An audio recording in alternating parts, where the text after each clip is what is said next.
નમસ્કાર મિત્રો, અમારી એસઆરટી ગુજરાતી ચેનલમાં તમારું સ્વાગત છે।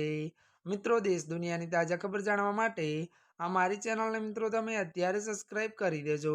જી હા મિત્રો, અત્યારે હાલની સૌથી મોટી અને દુઃખદ ખબર મળી રહી છે। ભૂકંપને લઈને અત્યારે હાલ એક મોટા સમાચાર સામે આવ્યા છે।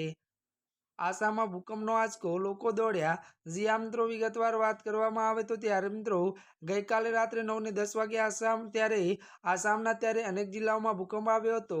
વધુમાં જણાવી દઈએ કે રિક્ટર સ્કેલ પર ભૂકંપની તીવ્રતા 4.2 માપવામાં આવી હતી। તો આ અચાનક આવેલા ભૂકંપને કારણે લોકો ડરથી ઘરની છોડીને બહાર ભાગી ગયા હતા। તો વધુ જણાવી દઈએ કે ભૂકંપનું કેન્દ્રબિંદુ આસામથી 252 કિલોમીટર દૂર હતું। અને વધુમાં વાત કરીએ તો સદનસીબે કોઈ જાનહાનિના અહેવાલ નથી, પરંતુ વધુ જણાવી દઈએ કે થોડાક દિવસ પહેલા પણ આ વિસ્તારમાં ભૂકંપના આંચકા અનુભવાયા હતા। જી હા મિત્રો, અત્યાર માટે બસ આટલું જ।